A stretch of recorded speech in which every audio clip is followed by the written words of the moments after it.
아, 이제 또다시 소요리 문답을 공부하게 됐습니다. 지난번까지 하이델베르그 요리 문답을 공부했고요. 그전에는 대요리 문답을 공부했고, 이제 보통 이제 하이델베르그 요리 문답을 공부할 때는 1년을 주기로 하도록 그렇게 구성되어 있지만 우리는 그렇게 하지 못하고 그것을 어떤 때는 2주, 3주 이렇게 공부하기도 했고요. 그렇게 했고 이 소요리 문답이나 대요리 문답은 그렇게 주로 나눠져 있지는 않습니다. 그래서 형편에 따라서 어떤 때는 하나의 문제를 여러 번 나누기도 하고 또는 어떤 때는 여러 개 문제를 한 번에 이렇게 종합해 가지고 공부하기도 하고 하는데요.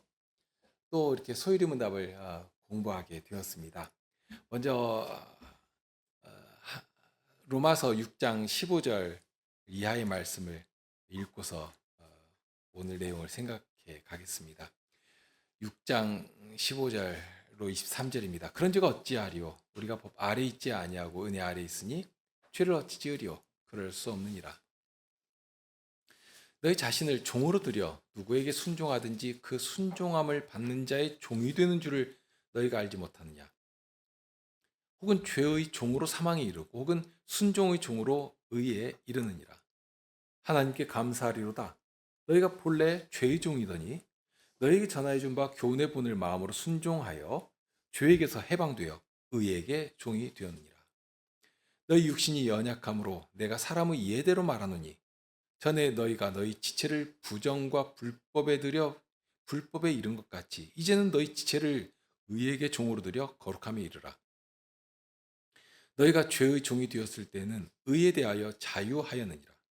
너희가 그때 무슨 열매를 얻었느냐? 이제는 너희가 그 일을 부끄러워하나니 이는 그 마지막이 사망임이니라. 그러나 이제는 너희가 죄에게서 해방되어 하나님께 종이 되어 거룩함에 이르는 열매를 얻었으니 이 마지막은 영생이라. 죄의 싹은 사망이요 하나님의 은사는 그리스도 예수 우리 주 안에 있는 영생이니라. 소리문답을 시작하기에 앞서서 잠깐 역사적 배경을 좀 다시 한번 살펴보고 싶은데요. 이 소리문답은 1640년경에 그러니까 한참 개혁이 무르익어갈 때죠. 무르익어갈 때죠. 1517년에 개혁의 기치가 독일 중심으로 해서 독일에서 루터를 중심으로 해서 일어났고요. 이미 유럽 대륙이나 특히 네덜란드나 스위스를 중심으로 해가지고 칼빈에 의해서 개혁의 정신이 개혁교회라고 하는 그런 열매로서 막 무르익어갈 때입니다. 그런데 영국도 한참 개혁교회가 뿌리를 내리면서 영국 의회를 중심으로 이 웨스트민스터 사원에서 회의를 열어가지고 영국 안에 있던 교회가 공히 하나로 고백할 수 있는 신앙 고백을 작성하게 됩니다.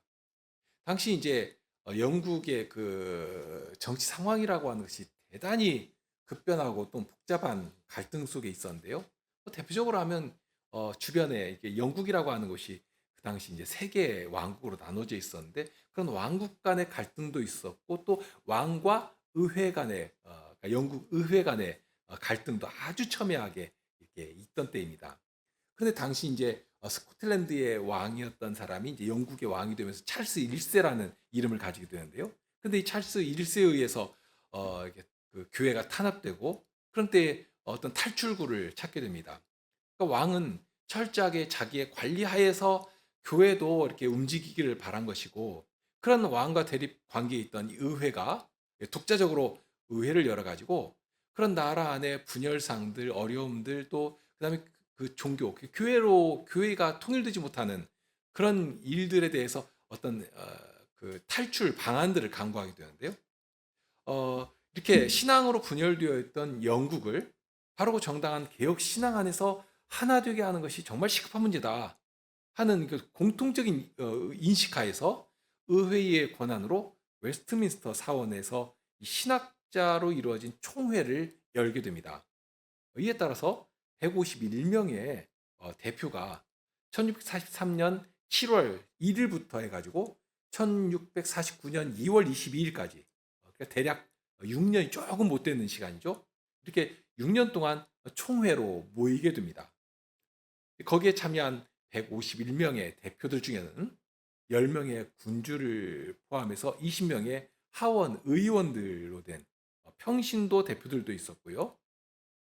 그러면서 121명의 그 목사들과 신학자들로 구성이 되었는데, 이 121명의 대표 안에는 영국 내의 목사나 신학자들 뿐만이 아니라 네덜란드나 이 대륙의 그 개혁교회들, 그곳에 이제 목사와 신학자들, 그리고 스코틀랜드에서 온 대표들도 있었고요. 심지어는 회중교회나 감독교회에서 개혁신앙을 가지고 있다면 그런 교회의 대표들이 참여할 수 있도록 문을 열었습니다. 그렇게 모여서 모두 1160회 이상의 굉장히 많이 모인 것이죠. 아무리 6년 동안 한다 할지라도 1160번이라고 하면 1년에 수백 번을 모인 것입니다. 그렇게 모였는데요. 당시 왕이 주장하던 39개조의 신조의 교리나 또는 왕이 교회의 머리다 하는 어떤 수장령들, 이런 것들을 폐지하고 모든 교회가 개혁교회들이 모범적으로 받을 수 있는, 고백할 수 있는 그런 신앙 고백서를 작성하게 됩니다. 그러면서 이런 신앙 고백서만 작성한 것이 아니라 신앙 고백서에 따른 교리를 공부할 수 있도록, 그러니까 믿음은 들음에서 난다고 했지 않습니까? 그러니까 오늘 또 배운 것이지만 그리스도께서 전해주신 말씀을 전체로 다 배워야 하는 것이지 잘못 배우거나 또는 이상한 한쪽만 편중되게 배우면 안 되지 않습니까? 그러니 그런 말씀, 신앙 고백서가 이렇게 작성했던 그런 전체의 하나님의 말씀에 대해서 배울 수 있도록 그렇게 교리로서 요리문답을 작성하게 됩니다. 그래서 특별히 세례문답반을 준비하는 어린 신자들을 위한 소리문답을 작성을 했고요. 그 다음에 성인들의 신앙 교육을 위해서는 대요리문답을 이렇게 작성을 합니다. 모두 공이 웨스트민스터 신앙 고백서를 기반으로 하고 있습니다. 그런데 그것만이 아니라 그 터 위에서 바른 교회를 이룰 수 있도록 정치 규례와 예배 모범도 함께 작성을 합니다. 이때인 작성된 정치 규례에서 장로교 정치 체제가 확정이 되고요. 우리가 익숙하게 그리고 당연하게 여기는 그런 교회의 직분들이 나옵니다. 목사와 장로와 집사의 직이 나오고요. 그런데 이제 우리 주변에서는, 일반 교회에서는 권사라는 직분도 있지 않습니까? 그 여타의 뭐 다른 직분들은 그냥 뭐 말할 것이 없고요. 근데 이 권사라는 직분은 감리교회에서 출발한 직분이니까요. 사실 장로교회나 개혁교회는 없는 직분입니다. 그러면서 우리나라 장로교회에는 권사라는 직분이 있으니까 왜 그런가 하면 역사적인 배경은 그렇습니다. 남자는 장로가 있고요. 그런데 여자는 장로가 안 된다. 그러면 없단 말입니다. 그러니까 이 장로와 비슷한 게 뭐가 있을까 할 때 여자를 위해서 이 권사의 직분을 만들어낸 것입니다. 그러니 성경적인 근거도 없고요. 정당하지도 않은 그런 직분이라 말할 것입니다. 그렇게 목사와 장로와 집사의 세 직분이 확정되고, 더불어서 회의의 종류들, 개교회에 속한 목사와 장로로 이루어진 치료회 혹은 당회라고도 하죠. 우리는 치료회라고 하는데 일반 교회에서는 당회라고 합니다. 이런 것들이 개교회에 있고요. 그러면서 이 지역 교회들의 대표로 구성된 노회가 있고, 또 노회가 확장되면서 총회로, 대회로 이렇게 이어서 나옵니다. 이런 회의의 질서, 그리고 교회 안에 갖춰져야 할 여러 가지 규범들, 규례들을 규정해 놓았습니다. 뿐만 아니라 신앙 고백의 터 위에서 하나님께 정당하게 올려드리는 예배의 모범도 확정하게 됩니다. 자칫 로마 교회식으로 얼마나 그 우상 숭배에 절어 있습니까? 그리고 이교적이고 미신적인 것들이 교회 안에 막 들어와 있고요. 그러니까 그런 것들이 자칫 전통이라 하는 이름으로 그냥 자리 잡고 앉아 있을 수가 있으니까 그런 것들에 대해서 그릇된 것은 아주 명확하게 그릇된 것으로 말하는 것이지만, 오히려 그릇된 것을 말하기보다는 어떤 게 바른 것인가 하는 것을 이렇게 확정해 놓은 것입니다. 그러면서 또한 주의할 것이 사람이 중심이 되는 그런 사람의 감정을 북돋고 사람의 열정을 만들어내려고 하는 그런 종교 행사로 만드는 그런 일이 있기 쉬우니까 하나님께서 받으시는 예배가 되도록 그런 질서를 성경에서 찾아서 섬세하게 정해 나갔습니다. 우리는 예배를 아주 중요하게 여기는 교회라 말할 것인데요. 하나님 앞에서 올려지는 예배를 사람의 어떤 전통이나 감정에 의존하도록 하는 그런 종교 행사로 만들지 않도록 아주 주의를 했습니다. 그래서 김원종 목사님이 이제 그런 점에서 아주 힘을 기울여서 교회 질서를 세웠는데요. 세울 때에 그냥 머릿속에 떠오르는 어떤 이미지 가지고 만든 것이 아니라 구약에 나오는 규례들을 아주 섬세하게 살폈습니다. 특별히 제사제도나 구약 성도들에게 구체적으로 보여주셨던 그런 율례들에서 예배의 정신을 잘 살폈습니다. 우리가 드리는 예배식의 출발이 그렇습니다. 하나님께서는 우리와 사귐을 나누기를 기뻐하시고 기다리시는 것이고요. 그 일을 위해서 이미 구약 시대부터 손으로 만질 만한, 눈으로 볼 만한 그런 일들을 이렇게 규례로서 알려주셨지 않습니까? 그런 규례를 통해서 조금 더 구체적으로 예배 정신을 배워가지고 우리가 하나님께 신령과 진정으로 예배하는 것이 어떻게 예수 그리스도의 구속의 공유 안에서 이루어지는 것인가 한 점을 살피는 가운데 이렇게 예배식으로 만들어 놓은 것입니다. 그러니까 우리가 하나의 교회 연합으로 모일 때는 적어도 이처럼 신앙 고백은 물론이거니와 정치 규례와 예배 모범에서 통일성을 갖추면서 그 안에서 교회의 사귐을 나눌 수가 있게 됩니다. 이렇게 우리 교회 연합에서는 예배 모범에서도 통일성을 이루고 있는데요. 그저 외형적인 모습만 같다고 그런 정도로 만족하면 안 됩니다. 무엇보다도 그 안에 담긴 두 가지 면이 동일해야 합니다. 첫째는 강단에서 전해지는 복음의 내용이 같아야 합니다. 그러면서 하나님께 올려지는 찬송이 통일성을 갖춰야 합니다. 우선 복음이 동일해야 하는데요. 그냥 간단히 생각해봐도 어떤 교회에서는 이 개혁주의적인 강설을 하고 또 어떤 교회에서는 경건주의나 심지어는 알미니안적인 그런 설교를 하고 있다면 그것을 어떻게 하나의 교회라고 말할 수 있겠습니까? 그럴 수가 없는 것입니다. 그렇게 복음이 동일해야 할 뿐만 아니라 찬송이 참 중요합니다. 우리가 예배를 올려드릴 때 예배를 어떻게 보면 그 담당하는 두 축이 있는데요. 먼저는 하나님께서 우리를 찾아오시는 것입니다. 그러면서 하나님의 구속의 은혜 앞에서 우리가 하나님께 나아가는 일이 이루어지게 되는데요. 자, 그 측면을 잘 나타내는 것이 우선 하나님께서 우리를 초청하시면서 이렇게 예배를 시작하면서 전주를 올리며 하나님께 나아가지 않습니까? 그것을 출발로 하나님께 우리를 전부로 드립니다.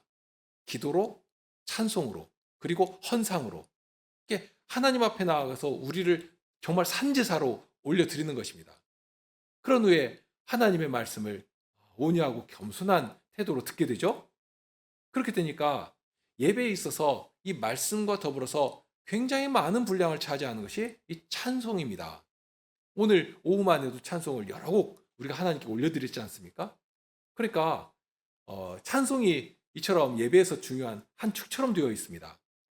그런 찬송을 사람의 감정을 고취시키는 용도나 또는 전도, 젊은 사람들이 이런 음악을 좋아한다. 그래야 그러니까 예배 시간에 이런 식의 찬송을 해야 젊은 사람들이 예배에 참석한다. 해가지고 이렇게 전도의 용도로 사용하는 경우가 참 많지 않습니까? 그런 것은 사람을 보고 사는 일입니다. 그러니까 일상에서는 우리가 신령한 노래를 부를 수 있고요. 그 일이 아주 유익합니다. 해야 합니다. 하지만 예배 자리에서 우리가 찬송할 때는 하나님께서 주신 노래를 하나님께로 올려드리는 그런 찬송을 선별해서 드려야 합니다. 자, 아무튼지 우리는 이처럼 유럽 대륙을 중심으로 한 개혁교회와 그리고 더불어서 이렇게 영국에서 출발하는 장로교회의 그 신앙과 신학의 강점들을 어찌 보면 잘 이렇게 유지해서 그러니까 잘 받아서 유지하고 있는 교회인데요. 그런데 이제 무엇보다도 주일 오후 예배 시간에 우리는 이렇게 요리문답을 계속해서 배워나가는 이것이 이제 도르트 교회 질서에서 나왔으니까 우리가 따른다 하고 맹목적으로 하기보다는 이것이 교회의 사명과도 참 관련이 있습니다. 사도는 교회를 진리의 기둥과 터라고 하지 않았습니까? 진리의 기둥과 터라고 할 때는 그냥 성경 책만 맹목적으로 잘 간직하고 있다가 이렇게 후손에게 물려주면 되는 것이 아닙니다. 자주 말씀드리는 것이지만 어떤 교회라도 우리는 성경과 상관없이 목사가 하고 싶은 말 한다 하는 그런 교회는 하나도 없습니다. 나름 아주 심오한 어떤 도리를 전한다고 주장하거든요. 순복음교회나 감리교회나 주변의 모든 교회들은 물론이거니와 심지어는 이단, 사이비한 종교들도 우리가 성경을 가장 잘 해명한다. 성경을 제대로 알려면 우리한테 와야 된다. 이렇게 성경 중심이라는 말을 강조합니다. 그러면 그런 것들을 어떻게 생각해야 하겠는가 하는 것이죠. 그러면서 또 주의할 것이 어떤 경우에는 이 개혁교회라고 하면서 우리 교회만 진리를 전한다 하는 그런 식으로 생각하도록 만들어가는, 그러니까 우리 교회만 정순한 교회인 것처럼 생각하도록 하는 그런 일들도 일어나는 것이 사실입니다. 실은 그런 태도가 분파를 만들어내고 편협한 극단적 교파를 형성한 일도 흔히 봅니다. 그런 교회가 과연 보편교회로 서나갈 수 있겠는가? 복음을 순일하게 보존하는 일은 굉장히 중요하지만 이렇게 분열주의와 분파주의로 나가는 것은 굉장한 비극입니다. 그 교회를 가르는 일이거든요. 그러니 우리가 양극단을 주의해야 하겠죠. 자칫 보편성을 추구한다고 하면서 아무 것이라도 좋다, 우리 연합하자 하는 그런 식으로 가기가 쉽고요. 또 반대로 정말 수구적이 되어가지고 우리 것만 옳다 하는 편협한 분파주의자들이 되기가 쉽습니다. 그렇다고 단순히 어떤 우리가 중용을 지키자 하는 것이 아니라 교회가 교회적 사명을 사모하면서 순전한 마음으로 추구하고 나가면, 그래서 우리에게 주신 선물들이 있고요. 정말 귀한 것들이 우리 선진들의 그런 선물들이 우리에게 주어져 있지 않습니까? 그런 선물을 받았다면 그것을 실질 있게 사용하게 되면 자연스럽게 어떤 보편의 교회를, 그러니까 교회의 보편성이라고 하는 것을 이룰 수가 있게 됩니다. 그러니까 머릿속으로 아는 것 참 중요하고 아주 깊이 아는 것 참 중요합니다. 그러나 우리가 로마서에서 계속 배울 것이지만 주께서 바라시는 것은 똑똑하게 아는 것 또는 굉장한 학문과 지식을 쌓아가는 것, 그거 말씀하시는 것이 아니거든요. 바울 사도가 로마 교회에 전하려고 하는 것이 이제 바로 그런 것입니다. 알아야 할 것을 바로 알고 그것이 성도의 삶 가운데서 정말 능력으로 발현되는, 그러니까 이거 쉽게 말하면 우리에게 믿음을 주셨으면 그 믿음을 따라서 살아감으로써 그리스도의 형상을 이루어가는 자리로 나아가야 하는 것입니다. 우리가 전에도 강조해서 배운 것입니다만 진리를 보수하는 교회라 하는 이 사실을 어떤 표어처럼 내세울 수도 있겠지만 실은 우리가 진리를 수호하는 것이 아니라 하는 사실. 그러니까 교회는 진리이신 그리스도께서 세워주시고 또한 그리스도께서 지켜주십니다. 내가 혹은 우리가 지키는 것이 아니고요. 심지어는 목사가 지키는 것처럼 목사를 중요하게 생각하기도 하지만 이 교회를 이루도록 하신 성도들이 모두 순전하게 주님의 말씀 앞에 순종하고 나가면, 그러면 우리를 하나 되게 하신 그 말씀이, 그 진리가 우리를 그런 자리로, 참된 교회 자리로 세워주시고 복음을 지킬 수 있도록, 진리를 지킬 수 있도록 해주신다는 것입니다. 이런 점을 주의해야 합니다. 자칫 내가 해야 한다 하고 할 때 바람한 생각을 하기가 쉽고요. 그러면서 결국 형제를 비판하고 자기 중심적이 되려고 하는 그런 일이 일어나게 되거든요. 그러니까 우리가 아니라 진리가 우리를 보호하시도록 나를 진리 안에 의탁하고 맡기고 하는 그 믿음의 태도가 중요합니다. 우리는 그저 어린아이 같이 순전한 처지를 사모할 뿐입니다. 그러면 그 처지, 우리를 먹이시고 힘을 주시고 성식께서 우리의 발걸음을 이끌어 거룩한 사명을 이루는 자리로 인도해 주십니다. 오늘 우리에게 주신 말씀에 겸손한 태도로 반응할 때 이루어지는 일들입니다. 그러니까 매일매일 겸손한 태도로 말씀 앞에 나오고 말씀으로 깨닫게 해주시는 그런 말씀을 한 말씀이라도 부여잡고 씨름하며 살아가는, 정말 성식께서 이 말씀을 통해서 나를 먹이시고 이끄시고 하시기를 바라는, 그럴 때 성식께서 그런 자를 사용하셔서 복된 사명을 이루고 거룩한 교회를 이루도록 해주시는 것입니다. 여기 신앙고백도 요리문답도 그렇습니다. 성식께서 바로 그렇게 정말 교회적 역사의 산물이라고 할 수 있지 않겠습니까?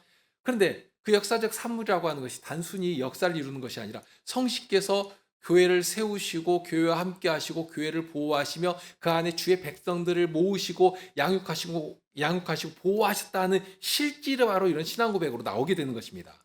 그러니까 믿음의 선조들을 통해서 교회에 주신 선물이라 하는 것입니다. 그러니까 그것은 성식께서 교회를 세워가신다 하는 정말 뚜렷한 증거가 되는 것이죠.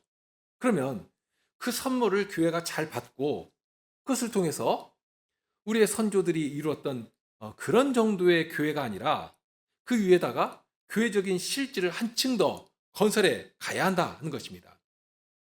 그렇지 않고 이 요리문답은 예전에 준 것이니까 이것은 피켓 묵은 것이고 새로운 것을 해야 된다 하면서 마치 건물을 지을 때 아파트를 만약에 올린다고 하면 아래층은 조금 옛적에 지었으니까 별로 신용할 수가 없고, 그러니 무시하고서는 5층에 있는 건물만 아주 최신식 재료를 써서 짓겠다고 하면 1층도 사용할 수가 없게 되고, 또 무시하다가 나중에는 5층까지 무너져 버리는 그런 위험한 자리에 떨어지게 되는 것입니다. 역사는 연속성이 있지 않습니까? 그것이 하나님께서 정하신 법이기도 하고요. 이러한 원칙은 교회 역사에도 잘 적용이 됩니다. 그러니 성식께서 교회에 주신 선물을 오늘 우리도 잘 받고 또한 우리 후손들에게도 잘 전해 주어야 합니다. 자칫 땅에 묻어두었다가 그대로 캐가지고 전해주는 그것이 우리의 사명이 아니라 이 말씀을 우리에게 주신 선물로 정말 생명을 주시는 하나님의 말씀으로 잘 받아서 거기에 나오는 결실들, 그것을 역사적 실체로 교회에 남기고 그렇게 교회 능력으로 전해 줘야 하는 것이고, 그렇게 할 사명이 우리에게 있는 것입니다. 이런 점을 생각하시면서 오늘 첫 번째 문제를 살펴보시죠. 첫째 질문은 너무 익숙하죠. 보지 않아도 알 정도입니다. 뭡니까? 사람의 제일 드는 목적이 무엇입니까? 하는 것입니다. 그럼 사람의 제일 드는 목적은 무엇입니까? 첫째, 한 문장이지만 딱 나누면 하나님을 영화롭게 하고, 그리고 그런 하나님을 영원토록 즐거워하는 것이다. 아주 익숙하죠. 그만큼 우리가 참 많이 배웠습니다. 여기 이제 목적이라고 했는데 어려운 말도 아닙니다. 사람이라면 마땅히 해야 할 가장 중요한 일이 뭐냐 하는 그런 의미이기도 합니다. 그런데 놓치기 쉬운 것이 우리가 가야 할 목적지만 있으면 되는 것이 아닙니다. 당연히 목표를 정확하게 아는 것 참 중요하지만 정말 절대적으로 중요하죠. 그렇지만 그러면 그 목적지에 어떻게 갈 수 있느냐 하는 방법도 알아야 합니다. 물론 그것에 대해서 이 소리문답은 잘 가르쳐 줍니다. 다만 우선적으로 먼저 확실하게 딱 문을 여는 것이, 자, 너는 뭐 때문에 사느냐? 인생의 가치와 의미가 어디서부터 나오는 것이냐? 하는 그런 질문을 이렇게 도전적으로 하는 것입니다. 네 인생의 가치, 인생의 목적, 사는 의미가 어디에 있냐? 하고 이렇게 질문을 하는 것이거든요. 사실 이런 질문을 한다는 자체가 좀 곰곰이 생각해 보면 좀 비극적이기도 합니다. 왜 그런가 하면 하나님께서 사람을 처음에 만드셨을 때, 그러니까 처음부터 사람이라고 하면 자연스럽게 하나님께서 바라시는 뜻을 쫓아 살아가는 그런 존재로 지어 놓으셨기 때문입니다. 그러니까 이 첫 번째 질문을 좀 바꾸면 이런 질문과도 유사합니다. 당신은 왜 숨을 쉽니까? 그런 질문을 하면 다들 이상하게 볼 것입니다. 당연히 살려면 숨을 쉬어야지. 그런 걸 질문이라고 하는가. 그런 것처럼 사람을 처음 지으시기를 그렇게 지으셨으니까 순리대로 살아가면, 좀 편한 말로 하면 그냥 생긴 대로 살아갈지라도 하나님께서 바라시는 목적지를 향해 움직여 가도록 되어 있다는 것입니다. 원래 그렇게 있었습니다. 그런데 그게 망해버린 것입니다. 그 자리에서 크게 이탈을 해버렸습니다.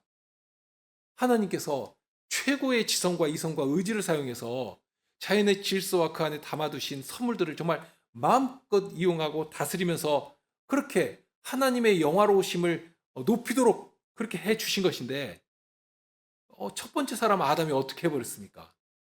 그런 정말 탁월하고 어떤 피조물에게, 천사들에게도 주신 일이 없는 그런 독보적인 지위와 기능들을 가지고 하나님을 대적한 자리로 떨어져 버린 것 아닙니까? 완전히 망가지고 완전히 비틀어져 버린 것입니다.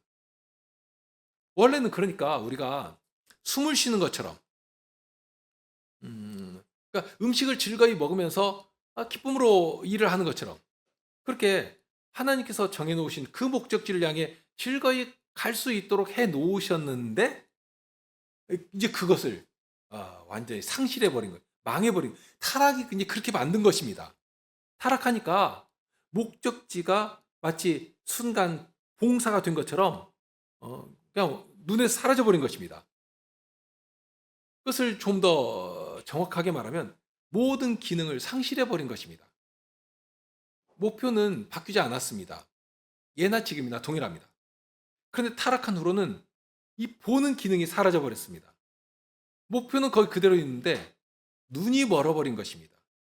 뿐만 아니라 행할 능력도 상실해 버렸습니다.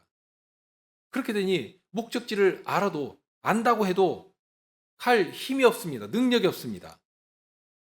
또 당연히 해야 한다 하는 그런 의지도, 당위도 사라져 버리고, 그러니까 그 하려고 하는 의지가 없는 것입니다. 이것을 신학적인 용어로 전적인 무능력이라 하고 표현을 합니다. 도르트 신조에 나오는 전적 부패라는 말 있죠? 첫 번째 나오는 전적 부패라, 바로 그런 의미입니다. 이런 것이 우리가 타락하고 나서, 그러니까 범죄해버리니까 처음에 하나님께서 심어주신, 만들어 놓으신 그런 정말 복되고 선한 그런 일들이 다 사라지고, 오히려 이런 타락상들, 전적으로 부패한, 전적으로 무능력한 이런 것이 우리의 본성처럼 그냥 완전 바꿔치기를 당해버린 것입니다. 본성처럼 되어버렸습니다. 그렇기 때문에 소리문답에서는 그것을 다시 처음부터 바로 잡아주시는 것이죠. 우리가 바라봐야 할 목적지가 어디냐 하는 것을 아주 선명하게 딱 제시해 주시는 것입니다.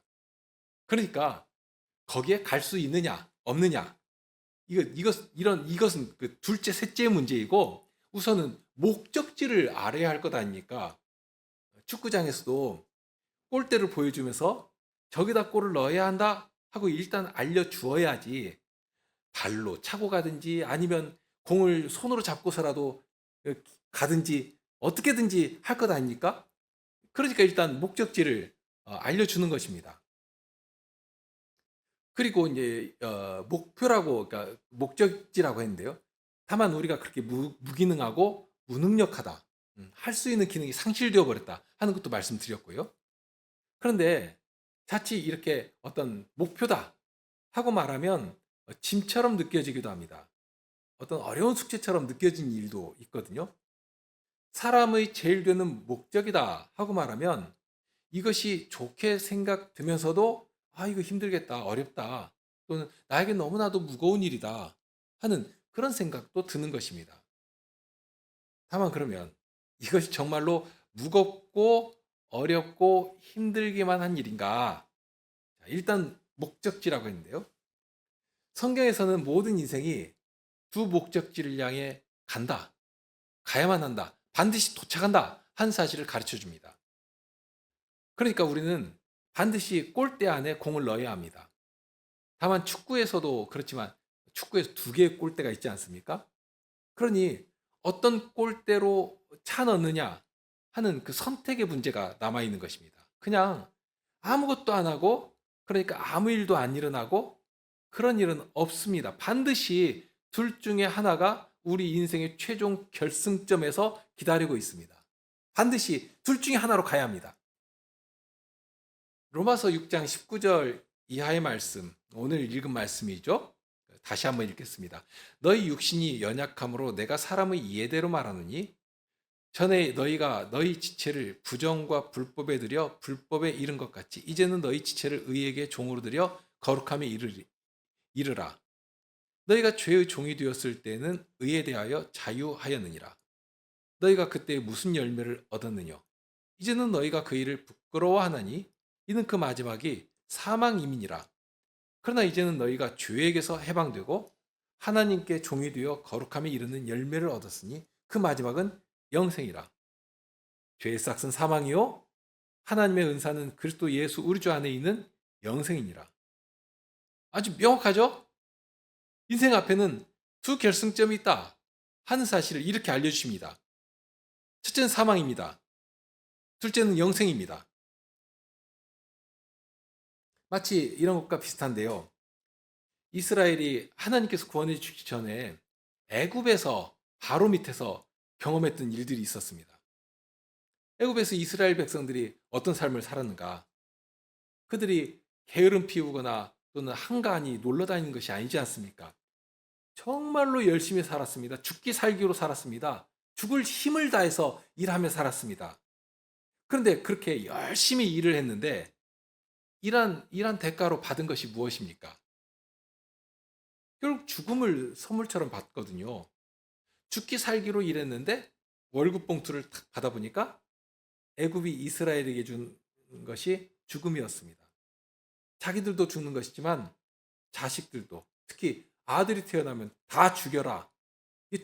죽이도록 만들고. 그러니까 정말로 열심히 일했는데 일한 대가로 죽음을 받은 것입니다. 그런 것과 같습니다. 설마 그럴까? 할 수 있지만, 그러니까 사망이라고 하는 것을 싹수로 받을 것을 상상도 못 하는데요. 그런데 마지막에 가서 보니까 사망이 일한 대가로 나한테 턱 하니 주어지는 것입니다. 그렇게 돼 있잖아요. 죄의 싹은 사망이라 주는 것입니다. 이거 받아라 하고. 그러니까 문제는 목표를 전혀 잘못 잡고 가니까 그렇게 되는 것입니다. 그러니 처음부터 하나님께서 어떤 면에서는 순리대로 살면 자연스럽게 도달할 수 있도록 해주신 그곳, 그 목적지가 무엇이냐 하는 것을 다시 알려주시는 것입니다. 그러니까 회복시켜 주시고 다시 그 목표를 향해서 기쁨으로 달려갈 수 있도록 하신 것입니다. 하나는 이렇게 죽음이 입을 딱 벌리고 거기 떨어지는 것을 모든 것을 집어삼키고 있습니다. 그런데 또 다른 목적지, 또 다른 꼴대가 하나 있는데 거기가 무엇인가를 보여주십니다. 그런데 보니까 그건 빛의 나라입니다. 영광이 가득하고 기쁨과 평안이 가득한 나라입니다. 자, 비교해 보시죠. 그러니까 하나는 죽음과 어둠과 슬픔과 이를 바득바득 가는 그 분노가 막 용암처럼 튀어오르는 그런 곳입니다. 그런데 다른 한 곳은 기쁨과 평안과 영광의 빛이 가득합니다. 자, 이런 사실을 안다면, 그러니까 모르면 모르니까 그런다 치더라도 알고서도 어둠을 향해서 갈 수 있겠는가? 갈 수 없지 않겠습니까? 누구도 그런 선택을 할 사람이 없습니다. 그러니까 우선 아는 것이 중요합니다. 아, 거기구나. 저기로 가야 되겠다. 하고 아는 것이 중요합니다. 자, 그러니까 여기 생명이 있다 하고 가르쳐 주는데요. 하나님의 은사는 그리스도 예수 우리 주 안에 있는 영생이라고 알려주십니다. 그냥 선물만 딱 던져주면 그거 좋다고 할 사람이 없을 것인데요. 예를 하나 들어보시죠. 부유한 집안의 아이들이 외로움을 많이 타고 또는 사유성이 결여된 어떤 고독감을 느끼는 일이 많다고 하지 않습니까? 좀 쉬운 예로 보면 아무리 그 100평이 넘는 아파트에 아이 혼자 놀 수 있도록 엄청 비싼 장난감을 산처럼 쌓아 놓는다고 해도 그것이 과연 아이에게 얼마나 기쁨이 되겠습니까? 잠시는 즐거울 수 있겠죠. 하지만 하다못해 장난감 자랑할 친구 하나라도 있어야 즐거운 것 아니겠습니까? 항상 사람은 어떤 관계 속에서 자기 존재를 확인하고 느끼게 되어 있거든요. 그러니까 상대를 따라서 나의 위치를 잡아갑니다. 내가 어디에 있는가? 누구와 함께 있는가? 거기에 따라서 그 자리가 저주가 되기도 하고요. 기쁨과 행복의 자리가 되기도 하는 것입니다. 자, 드리고 싶은 말씀은 예수님께서 우리에게 이렇게 영생이라고 하는 정말 귀한 복된 이 선물을 우리에게 주실 때는 영생만 탁 던져주고서는 자, 이제 내가 줬으니까 알아서 살아라 하지 않으신다는 말씀입니다. 영생은 예수님 안에 있는 것입니다. 사실 영생만 무슨 물건 던지듯이 이렇게 따로 줄 수가 없거든요. 영생은 예수님 안에 있기 때문에 영생을 주신다는 것은 곧 당신을 주신다는 말씀과 그런 의미입니다. 동일한 의미입니다. 그러니까 영생을 주실 때 예수님께서 나를 예수님으로 감싸 안아주시고 당신과 사귐을 나누도록 하시고 그러니까 내가 살아있다는 사실, 내가 가치 있는 정말 가치 있는 존재라고 하는 사실을 정말 내가 하나님의 사랑을 받는 존재구나 하는 사실을 예수님께서 영생을 주실 때 당신으로 우리를 감싸 안으시면서 그것을 알게 해주신다는 말씀입니다. 예수님 안에서 그리고 그 사실은 나 혼자가 아니라 예수님 안에서 함께 지치는 형제들과 함께 그러니까 예수님의 몸을 이루어가는 교회를 이루어가는 성도들과 함께 맛보고 누리고 나누면서 그래서 더욱 분명하게 되어가거든요. 그러니까 여기 로마서 6장 23절 처음 시작이 하나님의 은사는 하고 나오고요. 근데 하나님의 은사는 영생이라 하고 말씀합니다. 자, 그러니까 우리가 알고 있는 지식 하나를 이렇게 꺼내 보시면 은사는 항상 어떤 방향이 있고요. 근데 그 방향이 어디를 향하는가? 나를 향하는 것이 아니라 곁에 있는 형제를 향해 주님께서 주시는 은혜를 구체적인 사랑의 표현으로 드러낼 때 그것을 은사라 부를 것입니다. 그러니까 여기 은사가 영생이라고 했는데요. 이 말씀이 어떤 의미인지 이렇게 약간은 희미하게 잡힐 것입니다. 그러니까 영생이라고 할 때 나 혼자 사는 것이 아니라 내가 그리스도 안에 사는 것이고요. 그러니 그리스도 안에 있는 복된 사회에서 성도들과 함께 그러니까 성도들에게 주신 그 동일한 예수 그리스도의 그 생명의 가치와 능력을 함께 나누며 함께 드러내고 그 나라의 기쁨과 평안을 함께 누리며 생명의 능력을 발휘하면서 살아가도록 하시는 그런 것입니다. 그런 일을 위해서 주님께서 우리와 함께 하시는 것이고요. 자, 그러면 이제 질문을 한번 해보시죠. 사람이 무엇 때문에 사느냐? 그러니까 쉽게 누가 나한테 질문을 할 때, 너 뭐 때문에 사냐? 하고 이렇게 질문하면 여러분들은 이제 그 앞에서 뭐라고 대답하시겠습니까? 구체적인 설명은 다 뒤로 하고라도 우리 대답은 아주 분명하고 확신에 차 있어야 합니다. 나는 하나님의 영광을 위해 살아가는 존재라고. 오늘 또 하나님의 말씀을 좇아서 살아가는 자라 하고 자신 있게 말할 수 있어야 합니다. 표현의 방식은 다를지라도 그 내용, 그 중심은 아주 분명해야 합니다. 그리고 하나님께 영광이라고 할 때 방금 말씀드린 것처럼 반드시 그 관계 속에서 그 가치와 구체적인 실체가 드러납니다. 그러니까 예수님 안에서 주신 영생이 하나님의 은사로 발휘될 때 그것이 하나님께도 영광이 되는 것이지만 그렇기 때문에 그 안에 있는 성도들이 함께 기뻐하고 함께 평안을 누리고 그렇게 함께 건설되어 가는 그러니까 그리스도의 한 교회로 지어져 가는 것입니다. 그 일을 위해서 하나님께서 우리를 구원하신 것이고요.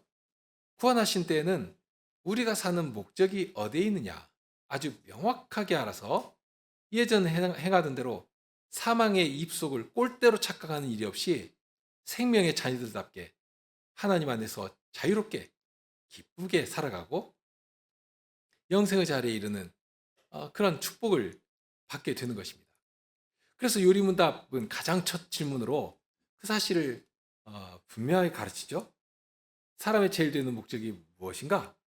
사람의 제일 되는 목적은 하나님을 영화롭게 하고 하나님을 영원토록 즐거워하는 것이다 하고 가르쳐 줍니다. 함께 기도하실까요?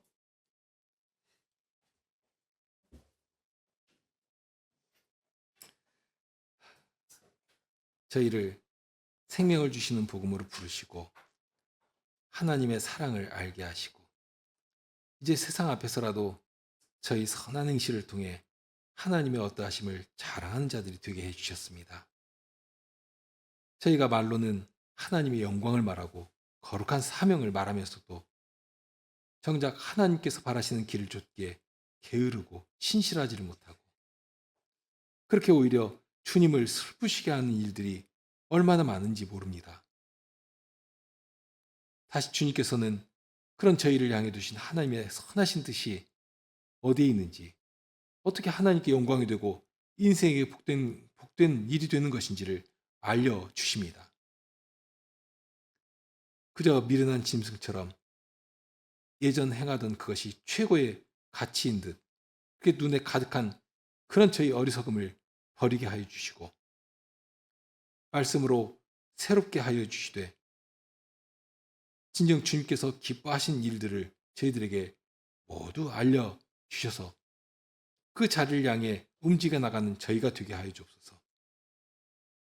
무엇보다 스스로 영광을 찾아 하나님을 배반했던 그런 아담의 방식을 조금이라도 다시 추구한 일이 없게 하시고 오로지 주님의 말씀을 따라 저희를 살피며 주님의 말씀이 보장해 주시는 구원의 은혜와 능력 안에서 진정 죄와 거짓과 불의와 음란과 강포가 가득한 이 세상 안에서 언제라도 든든히 서서 흔들리지 않고 주님의 영광을 위해 살아가는 그런 저희가 되도록 말씀으로 성신님으로 늘 저희를 가르쳐 주시고 인도하여 주시옵소서.